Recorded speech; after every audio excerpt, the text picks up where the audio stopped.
Hello everyone, welcome back to my channel Khandelkar academy. इस lecture में हम मध्य प्रदेश का सामान्य परिचय की पुणेकर की बुक को डिस्कस कर रहे हैं, 2022 की न्यू एडिशन। इसके साथ एक एटलस निशुल्क फ्री आता है जिसको हमने सारा डिस्कस कर चुके हैं। आप हमारे चैनल की प्लेलिस्ट में जाके देख सकते हैं। ये विभिन्न कंपटीशन एग्जाम में आपको काम आती है, पुणेकर पब्लिकेशन की बुक है दोस्तों। इसको हम डिस्कस कर रहे हैं। आज हम चैप्टर नंबर 4 डिस्कस कर रहे हैं। उसके अंतर्गत एक टॉपिक है प्राचीन नगरों के नवीन नाम, उसको डिस्कस करने वाले हैं दोस्तों, है ना। तो यह लेक्चर मेरे द्वारा डिस्कस किया जा रहा है। My name is Vikram Khandelkar. हमने पुणेगढ़ की बुक के बहुत सारे टॉपिक डिस्कस कर चुके हैं। आप हमारे चैनल में प्लेलिस्ट बना दी है हमने, तो उसको जाके देख सकते हैं। और वीडियो को थोड़ा बहुत शेयर भी किया करें और चैनल को सब्सक्राइब करना बिल्कुल ना भूलें। तो देखिए, आज हम डिस्कस करने वाले हैं मध्य प्रदेश के नगरों के प्राचीन नाम व उनके नवीन नाम, वर्तमान में उनके क्या नाम है और उनके प्राचीन नाम क्या थे, उसको डिस्कस करने वाले हैं। काफी इंपॉर्टेंट होने वाला है ये लेक्चर। तो आइए शुरू करते हैं ज्यादा बातें ना करते हुए। तो देखिए दोस्तों, एक तरफ में प्राचीन या पुराने नाम दिए हुए हैं और एक तरफ में वर्तमान या नवीन नाम दिए हुए हैं। तो देखिए, सबसे पहले बात करेंगे हम वृहतपुर बड़वानी का नाम था दोस्तों, प्राचीन नाम। वृहतपुर जो बड़वानी का प्राचीन नाम वृहतपुर था, यह अर्जुन वर्मन परमार के दरबारी रत्न भट्टारक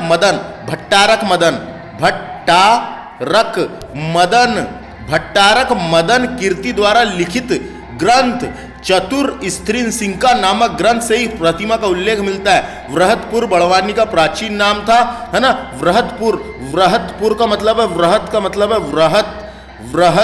वृहद देव से है। वृहद देव का मतलब यहाँ पे है 52 गजा। वृहद यानी बड़ा देव, है ना। तो 52 गजा से है। तो आपने बड़वानी में पढ़ा होगा, 52 गजा बड़वानी में स्थित है। भगवान आदिनाथ ऋषभ देव की 52 गज की ऊंची प्रतिमा स्थापित है। वहां पे प्रतिमा है, तो उसे बड़वानी कहा जाता है ना। तो इसलिए इसका प्राचीन नाम वृहतपुर था। तो ये वृहतपुर का उल्लेख कहाँ मिला है? ये एक ग्रंथ है जिसका नाम है चतुर स्त्री सिंका नामक ग्रंथ से इस प्रतिमा का उल्लेख मिला है। उस प्रतिमा में बड़वानी का प्राचीन नाम वृहतपुर मिलता है ना। बस, किसने लिखा था ये ग्रंथ? ये ग्रंथ लिखा था दरबार रत्न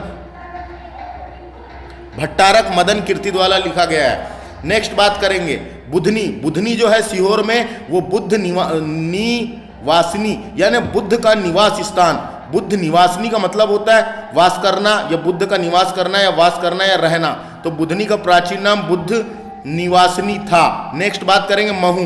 तो इंदौर में जो महू है दोस्तों, वो संविधान के पिता डॉक्टर भीमराव अंबेडकर की जन्मस्थली है और महू का नाम बदलकर डॉक्टर अंबेडकर नगर कर दिया गया है। तो हमारे भारतीय संविधान के जो पिता है महान डॉक्टर भीमराव अंबेडकर की जन्मस्थली हमारे मध्य प्रदेश के इंदौर के महू में है, तो याद रखना है। नेक्स्ट बात करेंगे भाबरा ग्राम जो है ये अलीराजपुर में है। ये शहीद चंद्रशेखर आजाद की जन्मस्थली है दोस्तों।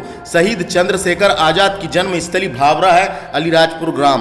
बात करेंगे भूपाल या भोजपाल, इसका नवीन नाम भोपाल है। भोपाल का प्राचीन नाम भोजताल के नाम से जाना जाता था। भोज का ताल, वहां पे जो बड़ा तालाब है उसका निर्माण राजा भोज ने करवाया था, इसलिए उसका नाम भोजताल पड़ा, है ना। तो भोपाल पड़ा। बात करेंगे सांची की। तो सांची का पुराना नाम, प्राचीन नाम काकनाद था। ये डायरेक्ट पूछ लिया जाता है दोस्तों, इंपॉर्टेंट है ना। सांची जिसे प्राचीन समय में काकनाद या डोडा श्री पर्वत के नाम से जाना जाता था, बोटा श्री पर्वत के नाम से जाना जाता था, जिसे बोटा श्री पर्वत के नाम से सांची को जाना जाता था, है ना। तो काकनावाद और बोटा श्री पर्वत के नाम से जाना जाता था। मध्य प्रदेश में स्थित यह ऐतिहासिक और पुरातात्विक महत्व का एक धार्मिक स्थल है। सांची अपने स्तूपों, एक चट्टान से बने अशोक स्तंभ, मंदिर, मठ और 3री शताब्दी में बने सब पुरातात्विक स्थल के लिए प्रसिद्ध है। सांची बौद्ध जगत की पवित्र नगरी रायसेन जिले में है। बात करेंगे अगला सादियाबाद। मांडू, जो हमारा मांडू है दोस्तों, उसे पहले प्राचीन नाम एक कस्बा हुआ करता था, उसका नाम सादियाबाद रखा गया था, है ना। तो मांडू को पहले सादियाबाद भी कहा गया है। अकबर के टाइम पे मुगल शासकों लोगों ने, जब ये शाहजहां का इधर दौरा हुआ था उसका, और उसने इसको जीत लिया था, उसके हिस्से में था, जब उसको मांडू को सादियाबाद कहा जाता था। बात करेंगे कोरिया। कोरिया जिला है हमारे छत्तीसगढ़ का एक जिला, इसका प्राचीन नाम कुतलपुर था। कोरिया जिले का प्राचीन नाम कुतलपुर था। बात करेंगे सोहागपुर की। सोहागपुर शहडोल में दोस्तों, हमने इसके बारे में कई बार पढ़ चुके हैं कि मध्य प्रदेश का सबसे बड़ा कोयला क्षेत्र है। सोहागपुर का प्राचीन नाम विसपपुरी था, है ना, तो डायरेक्ट आ सकता है। सोहागपुर का प्राचीन नाम क्या था? सोहागपुर का प्राचीन नाम विसपपुरी था। बात करेंगे कायथा उज्जैन में आता है दोस्तों, ये कायथा है ना, उज्जैन में आता है। तम्र पाषाण कालीन बस्ती रही है। इसका पुराना नाम, प्राचीन नाम कपित्य था। बात करेंगे अगला इंदौर जो है वो मल्हार नगरी के नाम से जाना जाता है। मल्हार राव होलकर की राजधानी इंदौर थी, इसलिए उसको मल्हार नगरी के नाम से जाना जाता है। जो इंदौर शहर को सबसे पहले मल्हार राव होलकर ने बसाया था। इंदूर प्राचीन नाम था इंदौर का। वहाँ पे एक इंदूर नामक इंद्रेश्वर मंदिर था, उसके कारण इसका नाम इंदौर पड़ा है दोस्तों।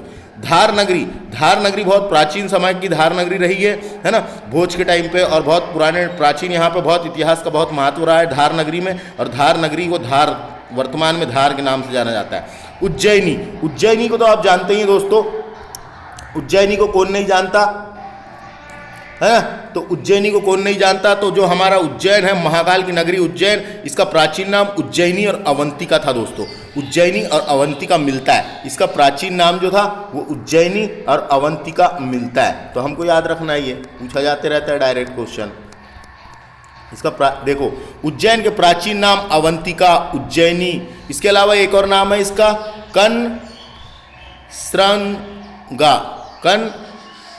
कनक श्रृंगा आदि मिलता है ना। उज्जैन मंदिरों की नगरी है, यहाँ कई तीर्थ स्थल है ना, यहाँ कई तीर्थ स्थल है। और यहाँ की जनसंख्या जो 10 लाख से कम है दोस्तों, यहाँ की जनसंख्या 7 लाख है उज्जैन जिले की, है ना, 10 लाख से कम है, 7 लाख जनसंख्या है। बात करेंगे दसपुर, तो दसपुर मंदसौर का प्राचीन नाम दसपुर मिलता है दोस्तों। मंदसौर पहले दसपुर के नाम से जाना जाता था। प्राचीन साहित्य और कई अभिलेखों में दसपुर का उल्लेख मिलता है। मंदसौर में खानपुर में स्थित रावण की प्रतिमा का इतिहास भी काफी पुराना है। मंदसौर के खानपुर में स्थित रावण की प्रतिमा का इतिहास भी काफी पुराना है। मंदसौर दसपुर जो है ये रावण के नाम से जाना जाता था। रावण का जो ससुराल है, मंदोदरी की जन्मस्थली, वो भी मंदसौर है दोस्तों, है ना। नेक्स्ट क्वेश्चन है विदिशा का पुराना नाम, प्राचीन नाम भेलसा और बेसनगर मिलता है। विदिशा का प्राचीन नाम भेलसा और बेसनगर मिलता है, डायरेक्ट क्वेश्चन आएगा दोस्तों। विदिशा का प्राचीन नाम क्या है? भेलसा और बेसनगर मिलता है। अगला है ग्वालियर का पुराना नाम है गोपांचल। वहाँ पे एक पर्वत है दोस्तों जिसका नाम है गोपांचल पर्वत। वो गोपांचल पर्वत के ऊपर ही ग्वालियर का किला बना हुआ है और ग्वालियर का पुराना नाम था गोपांचल। बात करेंगे जबलपुर में एक स्थान था दोस्तों जिसका नाम है तेवर।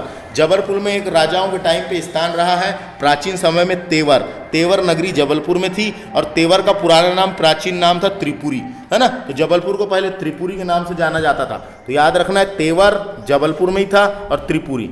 बात करेंगे सिरपुर, तो सिरपुर जो है ये श्रीपुरी के नाम से जाना जाता था। सिरपुर कहाँ पे? ये सिरपुर महानदी के तट पर, जो हमारे छत्तीसगढ़ में महानदी के तट पर स्थित एक पुरातात्विक स्थल था। इसका पुराना नाम श्रीपुरी था, श्रीपुर या श्रीपुरी था। बात करेंगे दतिया की। दतिया का पुराना नाम दिलीप नगर था दोस्तों, दिलीप नगर, है ना।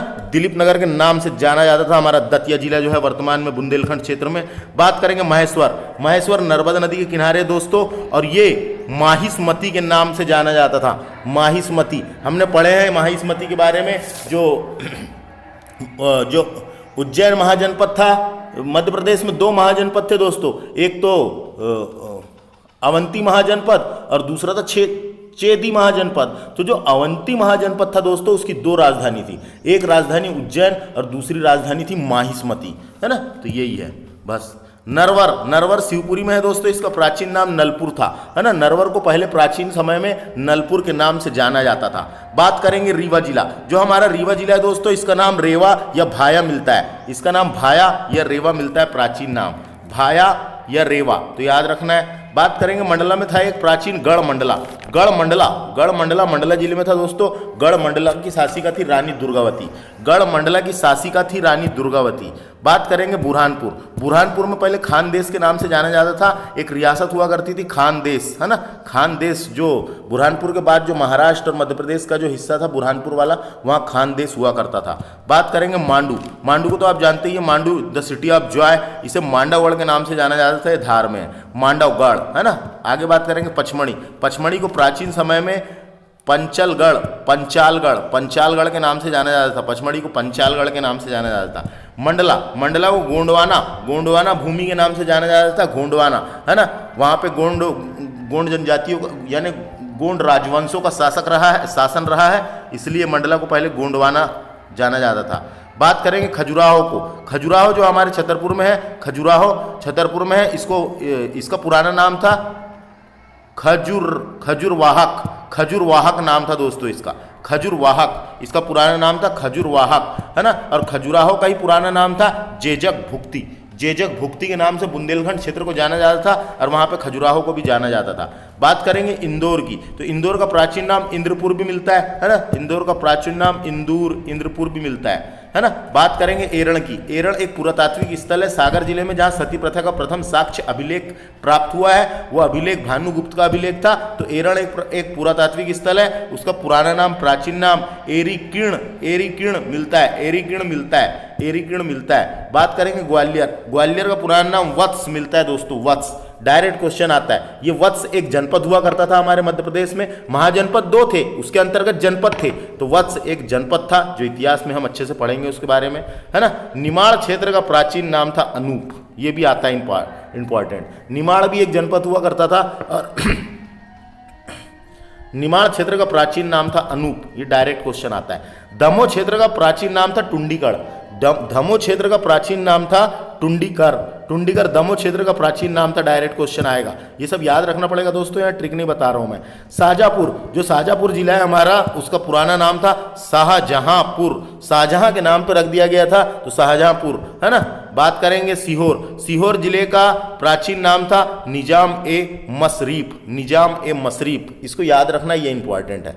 निजाम ए मशरीफ के नाम से पहले, है ना, मुगल काल के बाद जब भोपाल तरफ बेगमों का शासन रहा है ना, तो उस टाइम पे इसे निजाम ए मशरीफ के नाम से जाना जाता था।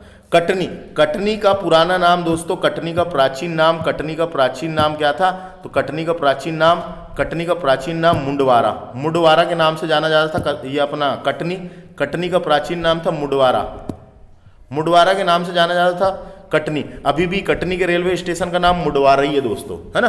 तो इस तरीके से हमने प्राचीन नाम को डिस्कस किए, और जब इतिहास पढ़ेंगे तो वहाँ पे डिटेल एक्सप्लेन क्यों था, क्यों पढ़ा, ये सब चीज़ के बारे में पढ़ेंगे। क्या है, यहाँ से डायरेक्ट 1 डे एग्जामों में क्वेश्चन बन जाते हैं, है ना, इसलिए ये वाला टॉपिक देखना जरूरी था। इसके बाद वाले लेक्चर में हम इसके बाद का लेक्चर ये और सरकार द्वारा घोषित विभिन्न दिवस को डिस्कस करने वाले हैं। मेरे इस चैनल को सब्सक्राइब करें, सारी बुक ऐसी करके मैं कंप्लीट करवाने वाला हूँ। थैंक्स फॉर वॉचिंग, नमस्ते।